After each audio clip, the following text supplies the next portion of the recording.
여러분 한 주간도 별일 없으시죠? 오늘이 벌써 5월 11일이네. 오늘이 벌써 5월 11일입니다. 5월도 벌써 3분의 1이 지나가네요. 자, 세상은 어수선하고 요란하지만 하나님의 일은 쉬지 않습니다. 여러분들 이런 점을 잘 생각하셔서 오늘도 하나님의 말씀으로 함께하는 하루 되기를 원하고, 오늘도 하나님의 말씀이 여러분들의 모든 영혼을 소성시키시고 새 힘과 새 능력으로 붙들어 주시기를 원합니다. 자, 이사야 말씀이 이제 오늘 끝 시간이 될 것 같은데, 여러분들 그동안 열심히 들어주시고 들어오셨는데, 막상 여러분들 열심히 많이 사라졌네요. 말씀. 열심히 좀 마지막까지 열심히 내주시길 바라고. 우리의 갈 길이 뭡니까? 우리가 평생이라는 얘기를 한 적이 있었는데, 우리 평생이라고는 세상적으로 내가 태어나면서부터 죽을 때까지를 말하지만은 성경적인 평생은 하나님 말씀으로 거듭나서 하나님의 택함을 받아서 하나님 보좌에 이르는 날까지를 이제 말한다고 얘기를 했죠. 세상적인 평생은 누구나 다 똑같습니다.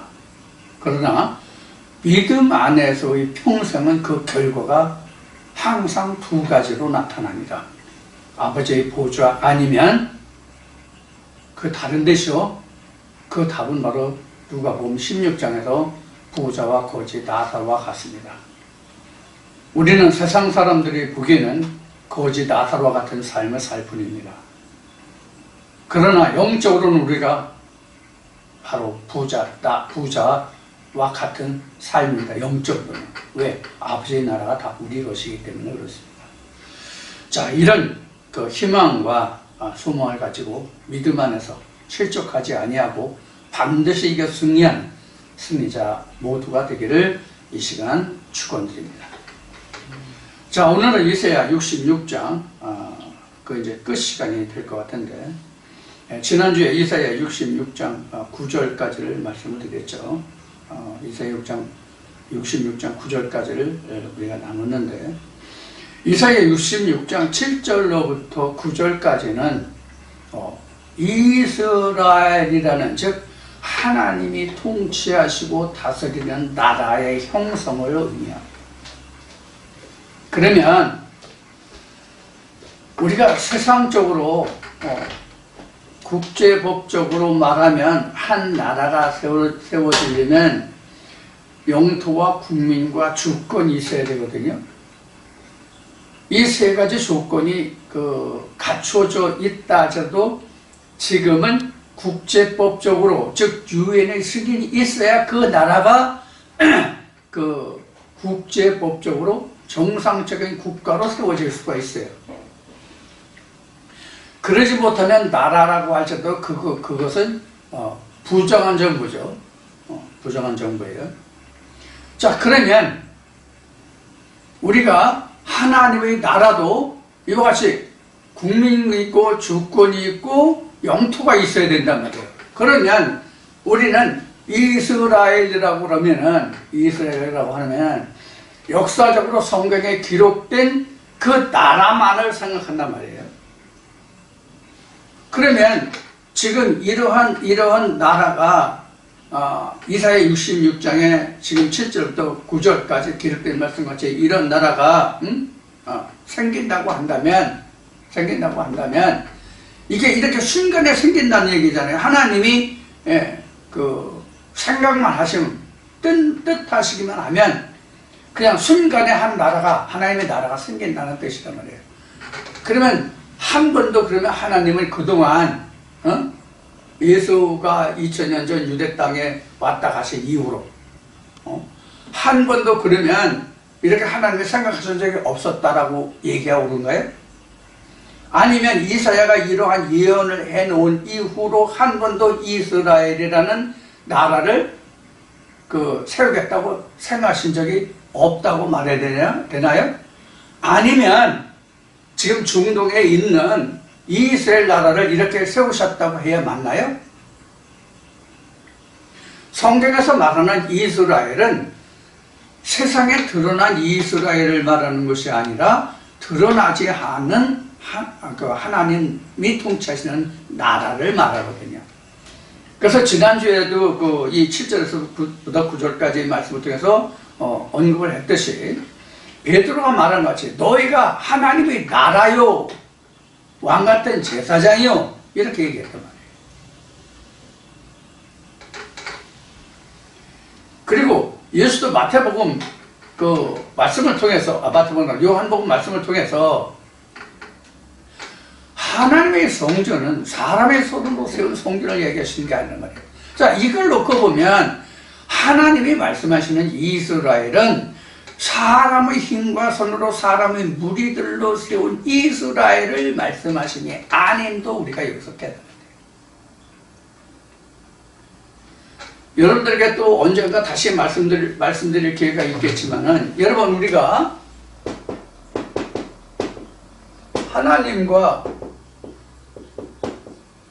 하나님과 예수를 우리가 구분한다면 분별한다면 무엇이라고 어떻게 설명할 수 있겠어요? 하나님과 예수를 설명하라고 그러면 어떻게 설명할 수 있겠어요, 여러분들? 하나님은요, 예수가 말한 대로 하나님은 영이시니 뼈와 살이 없다고 그랬죠? 요한복음에서. 그러면 하나님은 영이시니 뼈와 살이 없다 그러면 보이지 않는다는 얘기죠. 하나님은 보이지 않는다는 얘기예요. 그러면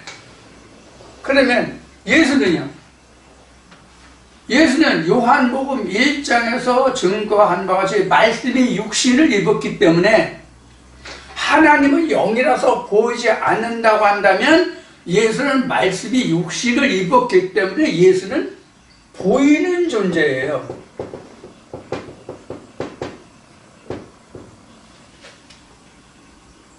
무슨 뜻인지 이해하시겠어요?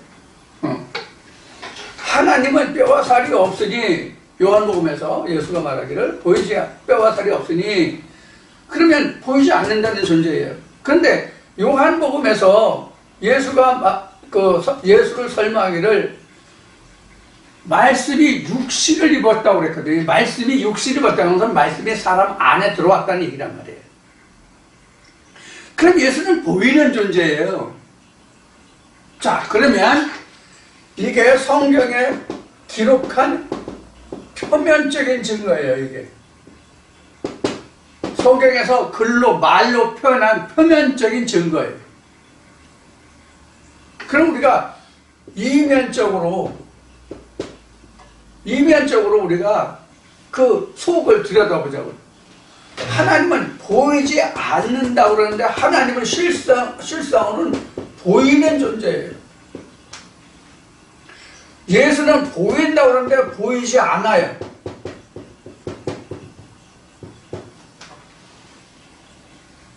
이거 무슨 뜻인지 여러분들 이해하실 수 있어요? 여러분들 이거를 이해하셨으면 상당히 말씀에 깊이 들어와 있는 거예요, 사실. 그럼 하나님은 뼈와 살이 없어서 보이지 않는 존재가 됐는데 우리 모두가 다 하나님을 다 보고 있어요. 뭘 얘기하는 것 같아요? 성경이잖아요, 성경. 하나님이잖아요. 요한복음 1장에 그렇게 기록하고 있잖아요, 요한복음 1장에. 그래서 하나님은 뭐로 존재하냐면 성경으로 존재를 해요. 하나님은 성경으로 존재를 한다고. 그래서 우리 누구나 다 보이지 않는 하나님을 우리는 보고 있다고. 그럼 왜 우리는 보이지 않는다라고 얘기하느냐?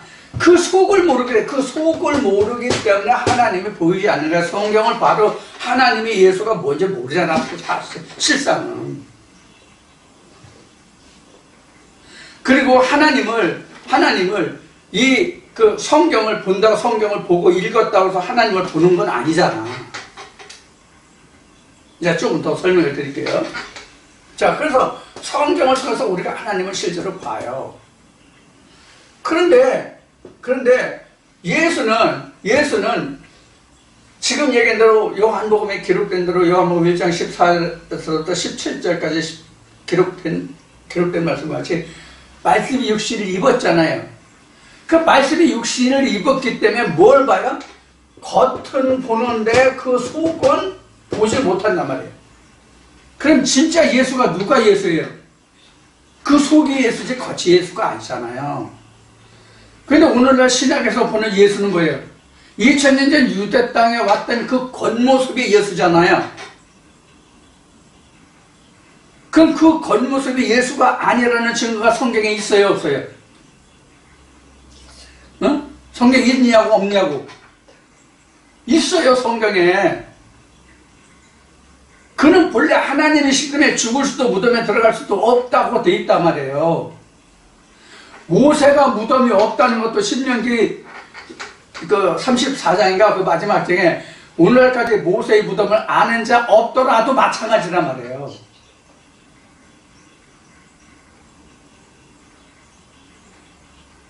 이와 같이 우리는 하나님과 예수를 다 우리가 성경에 기록해 놓고 있는데 예수가 말한 같이 모세의 글 모두가 다 모세와 선지자의 글 모두가 다 나에 관한 것이라고 기록해 있잖아. 그럼 그 성경 전체가 하나님과 예수에 관한 기록이라고. 그래서 그 말씀이 육신을 입어야 하나님이 보여. 성경에 보인다고. 성경이 말씀이 육신을 입은 게 예수죠. 말씀이 육신을 입어야 성경이 보여. 말씀이 육신을 입지 않으면 성경이 보이질 않아. 그러니까 하나님을 못 보는 거예요. 성경에 이런 말씀이 있어요, 없어요? 너희는 보고 들으면 복이 있다는 말씀이 있어요, 없어요? 있죠? 뭘 보고 들어요? 하나님과 예수에 관해서 보고 듣는 거거든요. 이게 구루하는 즉시에, 구루하기 전에 생산되고 고통을 당하기 전에, 그냥 해산의 고통을 당하기 전에 이미 해산이 된다는 얘기예요. 뭐가? 하나님의 자민이. 하나님의 나라가, 내가, 여기서 내가라는 것은 나는 이미 저 같은 경우는 80년 전에 이미 부모의 몸을 통해서 내가 이 세상에 태어났어요. 그래서 내가라는 것은 뭐냐면 이 내가 지금 내 안에서 태어나는 예수 영적 말씀을 육신을 입은 예수가 태어났다면 내가 나라는 모습으로 태어난다고. 예수가 이러한 그 상태를 7절에서 66장 7절에서부터 9절까지 말씀을 통해서 우리가 이 말씀을 기록하고 있는 것이거든요. 이게 앞에서도 거듭남이라는 얘기를 했지만 이게 바로 우리 거듭남이고 죄사함이고 영생이고 이게 바로 아버지의 보좌에 갈 그 시작의 태동이라고.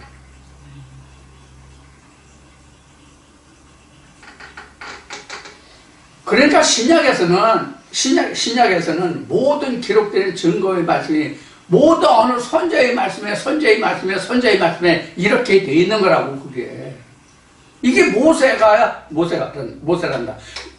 예수 말한 모든 모세와 선자의 글에 나에 관한 것이다 라는 말씀의 증거가 되는 거란 말이에요. 그러니까 구약이 없는 신약이 없다고. 구약이 없으면 신약이 없다고. 구약이 있기 때문에 신약이 있는 거예요. 자, 여기서 또 이제 귀갑다갑도록 말한 구약과 신약을 다시 이야기할게요.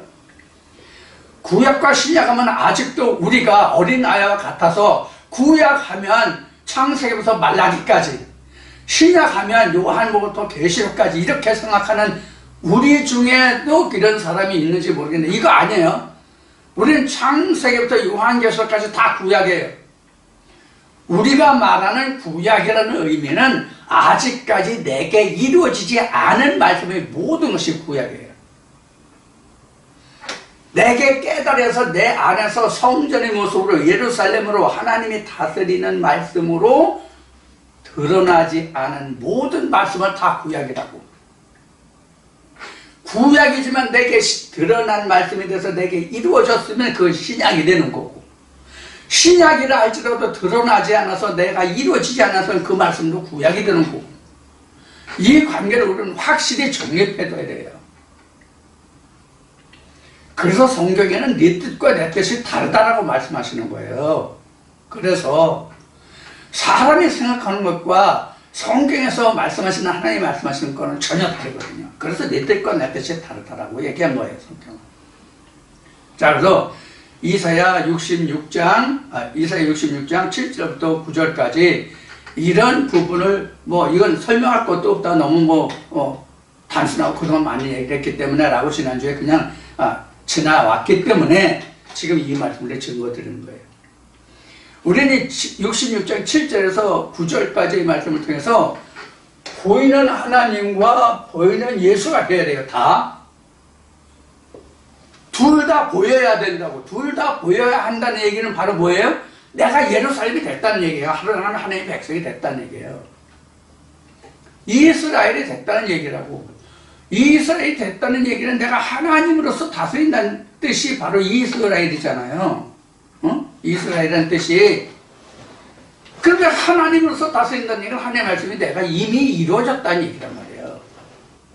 다만 이것을 좀 엄격히 구분하여만 한다면 좀 지경이 넓은 이스라엘이 있는 사람이 있고 이제 막타동한 이스라엘이 있고 그 차이는 있죠. 그 차이는 있지만 어쨌든 하나님과 예수 그리스도가 완전히 드러나 있고 보고 듣고 깨닫는 그 상태가 바로 이사야 66장 7절에서 9절까지 기록하고 있는 말씀이에요. 하나님이 이스라엘 백성들의 그 배반으로 인해서 그들을 비록 느부갓네살 왕을 몽해를 매게 했지만 내가 너희들을 종국에는 내 자녀로 삼아줄게 하는 언약의 극치가 바로 이사야 66장 7절에서 9절까지 말씀이에요. 너를 내 자식 삼아줄게. 이런 얘기를. 자, 이런 면을 여러분들이 이사야 66장 7절에서 9절의 말씀을 통해서 이런 말씀을 좀 이해해 주시기 바랍니다. 그래서 8절 말미에 보면은 이렇게 시온은 구로하는 즉시에 그 자민을 순산하되, 자민이라는 건 자기 나라 자기 백성이잖아요. 이렇게 이제 기록하고 있는 거예요. 그래서 그런 의미에서 자민을 순산하였다고 되어 있고, 9절에 보면 내가 인산케 하였으니 해산하겠고, 또 하나님의 말씀을 해산케 하는 자인데 어찌 태를 닫겠냐. 이 얘기는 바로 뭐 얘기냐면 이사야 64장에도 언급이 되어 있지만은 새하늘과 새 땅이 이사야 66장에도 있고 거기도 있지만은 새하늘과 새 땅을 얘기하는 거란 말이에요. 태를 닫지 않겠다는 얘기는 계속 잉태해서 낳는데 자민을 순산한다는 얘기잖아요. 이게 새하늘과 새 땅이란 말이에요. 저나 여러분이 지금 새하늘과 새 땅이 된 상태잖아요. 그러니까 항상 있는 거예요. 내가 모르고 네가 모를 뿐이지 하나님의 새하늘과 새 땅은 항상 창조된다고. 항상. 이제 뒤에도 이제 새하늘과 새 땅이라는 말이 나오기 때문에 뒤에서도 얘기하겠지만 우리가 새하늘과 새 땅이 항상 있을 것이라고 그랬으니까 하나님 선지자들 통해 말씀하시기를. 그러면 이사야로부터 오늘날까지 무려 몇 년이라고 그랬어요? BC 600년에 이사야 사역이 끝났다고 한다면 BC 제로까지는 400년, 말라기로부터 요한까지 400년, 예수 시대로부터 2000년, 그럼 정말지 무려 3000년이에요. 3000년. 아니 매일 항상 있을 것이라는데 그럼 항상 있을 것 3000년 동안 어떤 증거가 생겼죠. 새하늘과 새 땅이 다시 생긴다는 얘기가 들어본 적이나 있냐? 생긴 것이 있냐라고 질문을 벌써 몇 번째 하죠? 그러나 영적으로는 삶과 새 땅에 영원히 있었다. 신학적으로는 말라기와 예수의 그 신약이 시작되기까지 영적 흑암기라고 하지만 그때는 그런 구원이 없었어요? 그럼 그때 당시에 이 세상을 살았던 사람들이 하나님을 향해서 할 말이 있겠어요? 없겠어요? 왜 우리 시대에는 선지자를 주지 않아서 우리가 구원을 입지 못하고 흑암에 들어가게 했습니까? 라고 할 말이 있겠어요? 없겠어요? 그런 공평한 하나님이 아니지. 하나님은 영적 흑암기가 없습니다. 인생에게는 흑암기가 있을지 몰라도 하나님은 흑암기가 없습니다. 그의 본성이 빛이기 때문에 흑암기가 없어요. 자, 이 정도 말씀드리고 9절까지 말씀은 자 10절부터 보겠습니다. 예루살렘을 사랑하는 자야 다 그와 함께 기뻐하라. 다 그와 함께 즐거워하라. 그를 위해 슬퍼하는 자야 다 그의 기쁨을 인하여 그와 함께 기뻐하라. 너희가 젖을 빠는 것 같이 그 위로하는 품에서 만족하겠고 젖을 넉넉히 빤 것 같이 그 영광의 풍성함을 인하여 즐거워하라. 자, 여기서 그와라는 단어가 나오는데 그와라는 것은 가장 가까이 말하는 지금까지 설명을 드렸던 7절부터 9절까지 같이 된 사람이에요. 그러니까 자민이지. 하나님이 생산한 자민이지. 이런 자민과 함께 내가 기뻐하고 즐거워하라. 그러니까 이스라엘 백성들도 보면은 이때 당시에 그들이 기뻐하고 즐거워할 수 있는 그 근거가 성경에는 어떻게 기록되고 있냐면 바벨론이 멸망하고 이스라엘이 재건될 때 보면은 그 선지자들을 이스라엘에 보내가지고 그들에게 하나님의 율법책을 읽어주고 이러이러하다 해서 그들이 울고 불고 했을 때에 그들이 오늘은 안식일인 너희가 울지 말고 너희 가까이 있는 사람에게 너희에게 있는 것을 서로 먹고 나누고 즐거워하라. 이런 말씀이 나오죠. 그래서 학사 에스라와 이런 선지자들을 보내가지고 이들을 보냈잖아요. 이스라엘 백성들을 보냈잖아요. 그러면 하나님이 순산하였다는 자민이 순산하였다고 하는 것은 바로 학사 에스라와 이런 사람들을 통해서 그 하나님의 율법책을 읽어주고 그 깨닫는 그들이 구로하는 즉시 자민을 순산한 거란 말이에요. 돌이켜 회개한 그 사람들이. 그들과 함께 기뻐라. 하나님이 보낸 선지자들과 함께 기뻐라는 거예요. 즐거워하라는 얘기란 말이에요. 그들이 없으면 자민을 순산할 수가 없잖아요. 자민을 순산케 하는 자가 하나님이 직접 할 수가 없잖아요. 하나님이 왜 직접 할 수가 없어요? 자, 여기에 있는 것이 뼈와 살이 없기 때문에 보이지 않으니까. 그럼 누가 해? 말씀이 육신을 입은 자가 하잖아요. 이게 다 뭐예요? 선지자들이잖아. 이 사람들이 다. 선지자들이고 사도들이잖아. 그들과 함께 기뻐하고 그들과 함께 너희가 하라는 얘기란 말이에요. 그럼 너도 자민으로 순산된다. 자민으로 세워진다. 내 백성이 된다. 내 사랑을 입을 수 있다. 이렇게 합니다. 이게 거듭나는 과정을 얘기하는 거잖아. 내 새끼를 애굽에서 불렀다는, 내 아들을 애굽에서 불렀다는 말씀에 응하는 거잖아. 죄 가운데 있는 자들 구원한 거가 되잖아.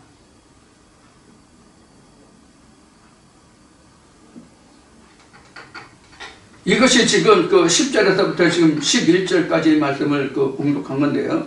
거기서 만족하고 풍성을 입고 즐거워하고 젖을 먹게 풍성하게 먹고 젖을 누가 줘? 이런 사람들이 주잖아요. 이런 사람들이. 구약시대는 선지자라고 했잖아요. 신약에서는 사도들이라고 했잖아요. 선지자와 사도들이 뭐 줘? 젖과 꿀을 준단 말이에요. 젖과 꿀을. 누가 줘? 하나님이 주시는데 하나님이 직접 하시는 말씀을 듣고 깨달을 자가 없거든. 이게 출애굽 때 하나님이 모세를 통해서 하신 말씀이잖아. 하나님 입에서 나오는 말씀을 직접 듣고 살 자가 있느냐? 그러니까 누구를 세운다? 선지자를 세운다. 이렇게 말씀하신 거 아니야. 출애굽 때부터.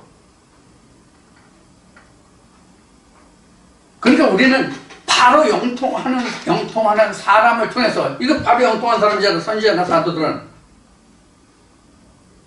우리가 이제 신학적으로 이 사람들 직접 계시를 받은 사람들이잖아. 직접 계시를 받은 사람들을 통해서 우리는 간접 계시를 받는단 말이에요. 그러니까 이것을 10절, 11절 이 말씀을 하면 앞에 7절에서 이렇게 자면을 순산하잖아요. 이 사람은 누구로 인해서 생겨요? 직접 계시를 받은 사람들을 통해서 이렇게 자면이 순산되잖아요. 똑같단 말이에요. 오늘하고도. 자, 그러면 우리가 생각하시고요. 12절에 여호와께서 이같이 말씀하시되 보라 내가 그에게 평강을 강같이 그에게 열방의 영광을 넘치는 시내같이 주리니 너희가 그 저주를 받을 것이며 너희가 옆에 안기며 그 무릎에서 놓을 것이라. 이것은 바로 이제 평안함을 얘기하는 거죠. 젖과 꿀을 풍성히 먹고 편안히 이제 안식하는 것을 말하죠. 우리가 하나님의 음성을 듣고 내가 하나님의 백성으로 내가 택함을 받게 되면 그 은혜와 평화가 평안에 들어가면 우리는 그때부터 안식이에요. 그때부터 안식이라는 말을 여러분들 잘 이해하고 들으셔야 돼요. 안식이라는 게 내가 이제 먹고 마시고 논다는 뜻, 그런 의미의 안식이 아니에요. 성경에서 말하는 안식은 이제 하나님과 함께 먹고 마시고 예배할 수 있다가 안식이에요. 하나님이 기뻐 받으시는 대상이 됐다 이 뜻이 안식이라고. 하나님이 자기 백성을 통해서 예배를 받으시지 이방을 통해서 예배를 받으시지 않잖아요. 성경에 기록한 말씀과 같이. 세상에서도 자기 후손들을 통해서 제사를 받지 남의 후손을 통해서 제사를 받지 않잖아. 세상의 사람들도 저 사람들도 똑같단 말이에요. 그런 의미가 이제 12절에 기록된 의미고요. 그다음 13절은 어미가 자식을 위로함 같이 내가 너희를 위로할 것인즉 너희가 예루살렘에서 위로를 받으리니 너희가 이를 보고 마음이 기뻐서 너희 뼈가 연한 풀의 풍성함 같으리라. 여호와의 손은 그 종들에게 나타나겠고 그의 진노는 그 원수에게 더하리라. 당연하죠. 여호와의 손이 누구에게 나타나겠어요? 하나님의 보응과 사랑이 자기 자녀들에게, 그 진노는 원수에게 나타나죠. 이거 당연한 거예요. 그런데 그 앞에 보면 이런 말씀이에요. 13절 보겠습니다. 13절. 어미가 자식을 위로한 같이. 이것도 당연한 얘기죠. 하나님이 이렇게 하시겠다는 어미같이.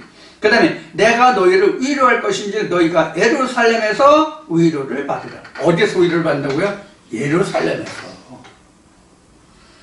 예루살렘이라고 하는 것은 그 지역적인 지경의 예루살렘을 말하는 것이 아니라 예루살렘은 하나님의 성후가 있는 곳이잖아요. 하나님의 이름이 있는 곳이잖아요. 하나님이 거하시는 곳이잖아요. 그러니까 내가 하나님의 거하는 장소가 되면, 하나님의 성소가 되면, 하나님의 백성이 되면, 하나님의 자민이 되면 하나님이 우리에게 위로를 해주시겠다는 거예요. 그러면 내가 이스라엘에 안 되면, 예루살렘에 안 되면 하나님의 위로를 못 받는 거지 당연히. 그래서 그 앞에 어미가 나온 거예요. 예루살렘과 이스라엘에게만 하나님이 어미가 되고 아비가 되고 부형이 되고 그런 거지 이방인에게도 이렇게 되는 건 아니란 말이에요. 그렇다고 해서 하나님이 아니신 건 아니지만 그 사랑과 위로를, 은혜를 받는 자는 하나님의 백성들이란 말이에요. 이스라엘의 된 자, 예루살렘이 된 자란 말이에요. 그러면 이 말씀에서 우리가 생각할 것은, 그럼 내가 이스라엘이고 예루살렘이 됐느냐, 즉 하나님의 성전이 됐느냐, 이걸 우리는 생각해 봐야 돼요. 우리가 왜 하나님을 알려고 해요? 성경을 아는 지식을 풍성케 하려고? 성경을 아는 지식을 내가 다른 사람한테 자랑하려고? 그래서 우리가 성경을 알기를 원하는 거예요? 그게 아니잖아요. 하나님을 아는 지식으로 내가 하나님의 성전이, 하나님의 사람이 되고자 함이란 말이에요.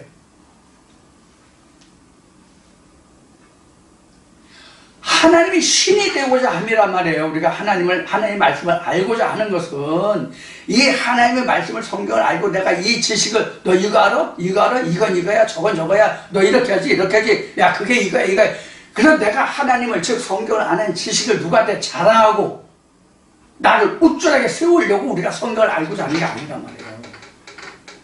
그런 게 아니라도 하나님을 아는 지식을 인해서 내가 하나님의 사람이 되는 거란 말이에요.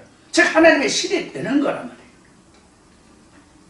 성경을 이것을 뭐라고 그랬어요? 천지창조의 거듭남이라고 내 백성이라고 지금 하느라고 내가 하나님이 그렇게 말씀하시는 거잖아요. 이스라엘 통해서.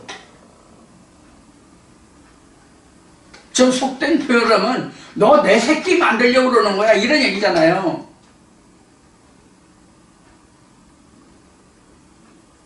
우리가 본래 하나님의 자녀였어요? 우리가 본래 하나님의 자녀였냐고? 아니잖아요. 엄격히 따지면 원수의 자식이에요, 우리는. 그렇기 때문에 성경은 우리를 양자됐다라고 얘기하는 거 말이에요. 그래서 로마서는 아버지라고 한다 돼 있단 말이에요. 우리가 악의 실행이 됐잖아요. 그래서 성경의 창세기에 보면 하나님이 인간을 제심을 한탄하신 게 왜 그랬어요? 인간이 본래 악함을 하나님 보셨기 때문에 알았기 때문에 그런 사람은 하나님의 선하심으로 우리를 끌어들이는 거잖아요. 이게 천지창조예요. 이게 거듭남이에요. 이게 죄사함이에요. 우리가 본래 어떤 선한 구석이 있어서 잘한 구석이 있어서 그런 것들이 있어서 하나님은 우리를 택하여 주셔서 하나님의 자녀 삼아 주심이 아니라고.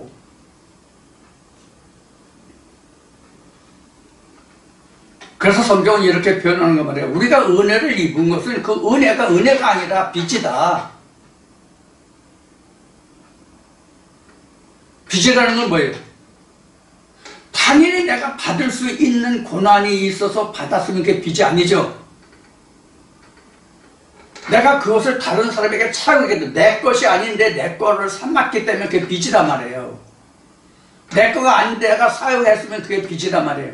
내 거가 아닌데 내가 가지고 있으면 그 빚이란 말이에요. 즉 갚아줘야 될 것이라는 뜻이 빚이잖아요. 그럼 우리는 하나님께 은혜를 입었어도 그 은혜가 빚이에요. 그래서 우리가 성경을 어떻게 증거하고 있냐면 너에게 하나님이 은혜를 주는 것은 그 은혜를 그냥 가지고 있으라는 뜻이 아니라 그 은혜를 받는 것은 고난도 함께하게 하려면 이렇게 기록하고 있는 거예요. 성경은. 이게 빚이라고. 은혜라는 뜻은 거절한 얘기거든. 공짜라는 얘기거든. 근데 그 은혜가 아니야. 빚이야. 그렇기 때문에 고난도 함께하느라. 그래서 고난으로 갚아줘야 돼. 그럼 어떤 게 고난? 그 은혜가 거저 왔지만 그 은혜가 거저 이루어질 수 없는 것이기 때문에 은혜가 은혜되게 하려면 나는 그 은혜되게 하려면 뭘 해야 되면 고난을 겪어야 된단 말이에요. 그 은혜가 무엇인지를 깨달을 수 있는 고난이 내게 반드시 수반되어야 한단 말이에요. 그래서 은혜를 받는 것은 고난도 함께하게 하는 거예요. 그냥 오는 게 아니에요. 구원이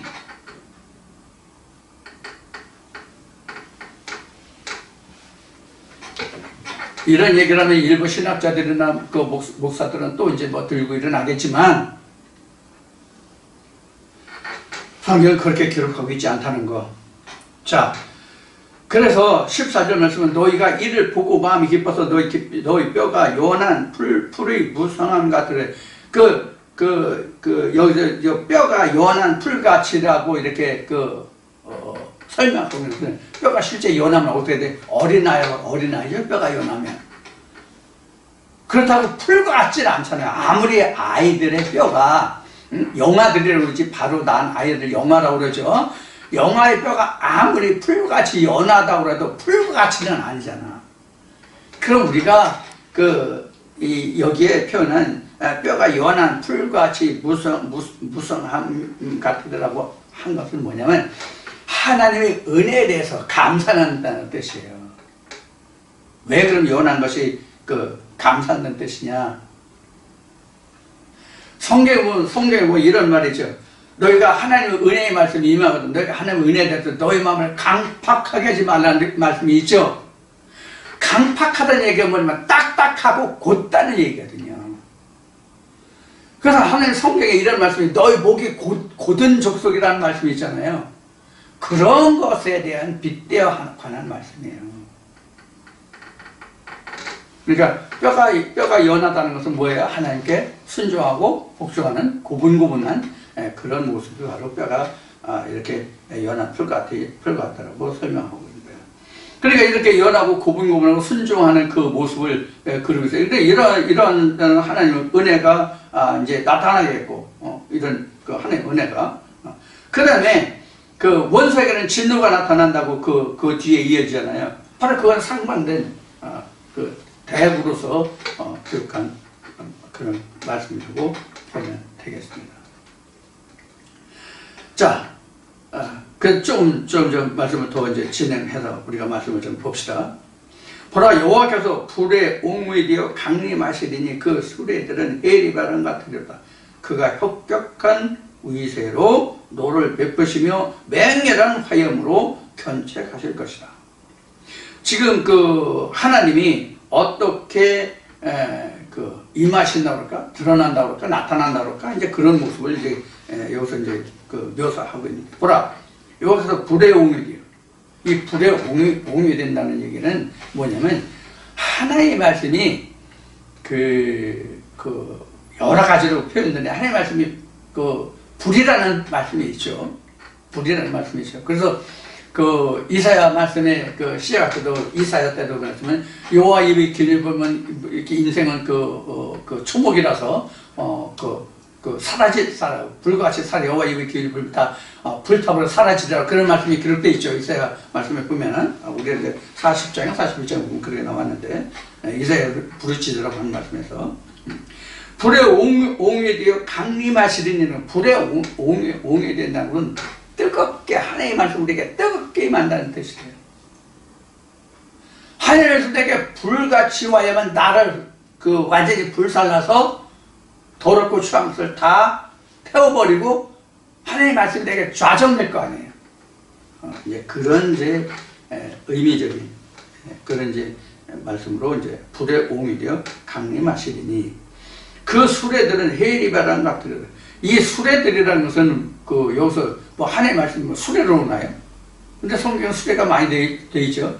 수레라고 하는 것은 하나님의 말씀이 많이 온다는 뜻으로 여기서 받아들이면 좋을 것 같아요. 하나님의 말씀이 처음에 깨달을 때가 가장 많이 온다고 볼 수 있어요. 하나님의 말씀이. 그래서 점점 시간이 흘러갈수록 하나님의 말씀이 희소해, 희박해. 제가 겪어본 바로 그래요.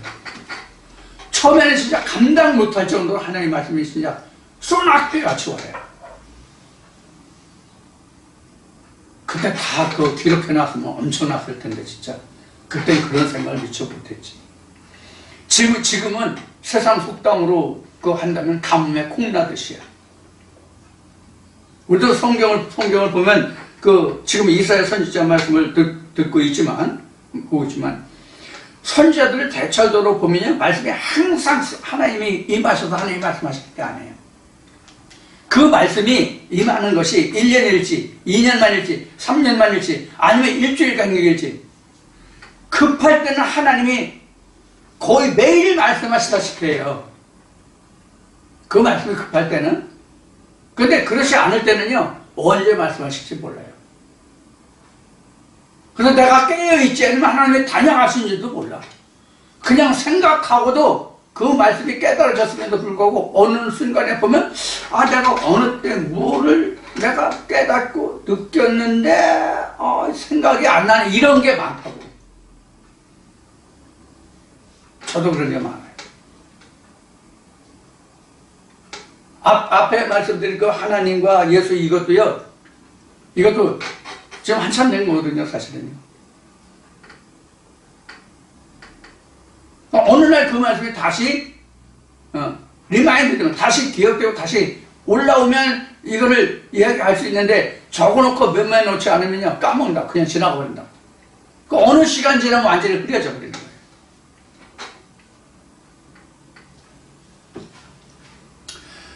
자, 그래서 수레들을 해리바람과 들여다 이런 것은 지금도 말씀하셨지만 수레들을 해리바람 강림하시는데 그 수레들은 해리바람과 들여다는 순간에 지나가는 이렇게 예를 들면 더 좋겠다. 엘리야 때에 그 병거들이 했잖아요. 바로 그런 것을 연상하시면 돼요. 그러니까 순간에 지나가는 수레로 싣고 오는데 하나님의 은혜가 수레같이 그렇게 임하는데 해리바람같이 지나같이 지나가면 끝이야. 엘리야 때 불말과 불수의 병거를 그렇게 하는 것 같이. 그래서 우리는 성경의 기록대로 항상 깨어있고 내가 영원히 잠들지 않게 한다는 얘기가 그런 뜻이란 말이에요. 마치 사무엘이 엘리 제사장 밑에 어렸을 때 한나가 갖다 줬잖아요. 내가 아들을 주면 내가 하나님께 드리겠다고 그래가지고 엘 제사장 밑에 가 있을 때 엘 제사장은 자기 아들들을 제대로 양육시키지 못해가지고 하나님 영이 떠났잖아. 엘 제사장에게서. 그런데 그때 하나님이 하나님의 선지자로 세우시고자 하나님이 사무엘을 찾는데 하나님은 사무엘하니까 엘 제사장이 부르는 줄 알고 엘 제사장한테 갔잖아. 몇 번을. 엘 제사장은 그걸 선뜻 얼른 깨닫지 못하다가 나중에 아차하고 무릎을 치고 뭐라고 그랬어요. 나중에는 사무엘한테 이제는 이 음성이 다시 들리거든 내게 오지 말고 주여 내가 여기 있사오니 말씀하시옵소서 이렇게 가르쳐주잖아. 그래서 하나님의 신이 사무엘이 미처 깨닫지 못하면 그가 깨달을 때까지 오셔가지고 그에게 하나님 말씀하셨잖아. 이게 하나님의 은혜예요. 이게 해리바람 같이 이거 왜 순간 해리바람이 항상 일어나는 게 아니잖아. 항상 일어나는 게 아니고 해리바람이 일어난다 할지라도 그 시간이 길지 않잖아. 미국에 일어나는 허리케인 이런 거 토네이도나 같이 일어났을 때 가서 해리바람이 그렇게 한동안 일어나는 게 아니잖아요. 순간에 일어났다 꺼지는 게 바로 해리바람이거든. 그러니까 하나님의 영이 임하심이 이와 같단 말이에요. 우리에게도 말씀을 깨달은 걸 순간적으로 왔다가 순간적으로 사라져요. 그런 상태를 여기서 지금 해리바람으로 표현하고 있다는 것. 그가 혁혁한 위서로 노를 베푸시며 맹렬한 화염으로 견책하실 것이다. 그 맹렬한 화염이라는 건 하나님의 말씀이 그 화염검이라는 단어 여러분들 아시죠? 그렇게 역사한단 말이에요. 하나님의 말씀이 검이 된단 말이에요. 자, 이렇게 지금 하나님이 말씀을. 그러니까 하나님이 역사하시고 하나님이 함께 하시면 사람의 생각으로 이렇게 할 것이고 이렇게 될 것이고 이런 과정을 거쳐서 이런 결과를 할 것이다. 이게 아니라니까. 하나님이 역사하시면 제가 경험으로 보면 하나님의 역사하시면 시작부터 끝까지가요. 진짜 순간이에요. 아주 순간이에요. 지금 이사야 66장 7절에서 그 9절까지 구라는 즉시에 자민을 순산하고 이렇게 나오잖아요. 진짜 즉시의 순간이에요. 진짜 우리 흔히 하는 말로 0.1초 이런 얘기를 하잖아요. 0.1초보다도 더 빠를지 몰라요. 진짜 순간이에요.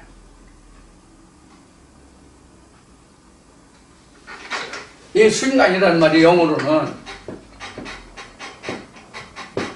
모먼트인데 이 모먼트가 아주 순간이거든. 이게 우리 단어 우리 나라 쓰는 말로는 찰나라는 말이죠. 찰나가 수학적인 용어라고 합니다. 수학적인 용어. 그 찰나라는 말은 예리한 검으로 머리카락을 자를 때에 소요되는 시간이 찰나라고 한대요. 제가 듣기로는 알기로는 그래요. 그럼 그 시간이 얼마나 빠르겠어요. 진짜 찰나예요. 하나님이 어떤 말씀을 주실 때, 깨달음 주실 때 진짜 찰나예요. 순간에. 모먼트라는 말보다 찰나라는 말이 더 맞는 것 같아요. 영어적인 표현보다는. 하나님의 말씀이 그렇게 와요. 그렇게 깨달아요. 그래서 우리가 하나님의 말씀을 묵상할 때는요, 여간 정신 차리고 있지 않으면 안 돼요. 하나님의 말씀을 들으실 때도 여러분들 여간 정신 차리고 듣지 아니하면 이 순간적으로 오는 하나님의 영광을 받을 수가 없어요.